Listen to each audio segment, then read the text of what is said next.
Okay, guys, so a few days ago, Conor McGregor on Twitter, he tweeted a date of him versus Chandler, and it's supposed to take place on December 16th, and it looked very, very real, it was from the Fight Pass app.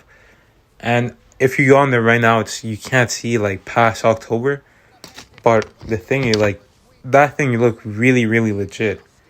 But if this is true, and if Conor McGregor actually fights in December, then USADA should just be.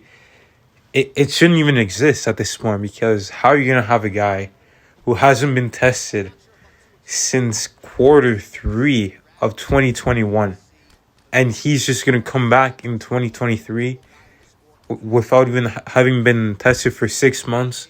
He's just gonna submit 2 tests and that's it. I think it's a complete joke. It's not fair to the competitors.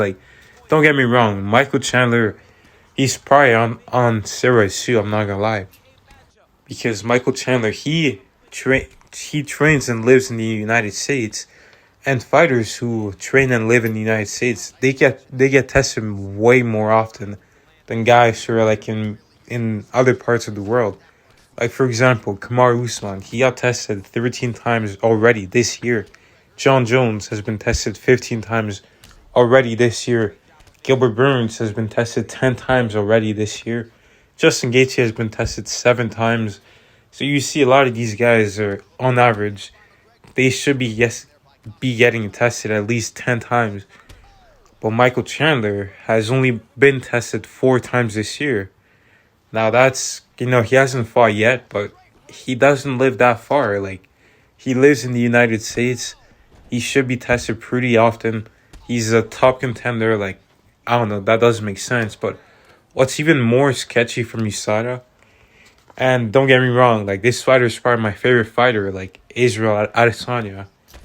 He's only been tested 5 times this year, and it's 8 months into the year now, almost 9 months.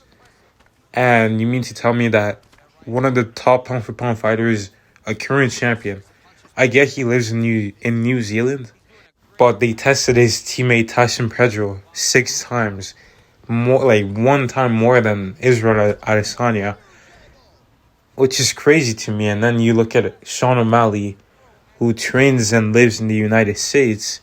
He's only been tested 6 times this year, which is crazy to me. This guy is a guy who's actually filled drug tests for the same substance. It was Austrian. It was a performance enhancing drug that enhances your muscle strength, and it reduces your fatigue, which is crazy. He's already been caught by USADA, and this year he's been tested 6 times. While a guy like Aljamain Sterling, who lives in the United States, just like Sean O'Malley, he's been tested 10 times already, and he's never failed a drug test. How does that make any sense? USADA is very, very corrupt. They're able to test guys like Oliveira, who lives in Brazil, 8 times. But you mean to tell me they can only test Alexander Volkanovski 6 times when he's already fought twice this year? I don't know, man. I don't like USADA. In my opinion, if they're going to be this terrible and they're going to suck like this, they should just get rid of the whole thing and say, you know what, everyone just use whatever you want, because they are not making this a cleaner sport. I can guarantee you that.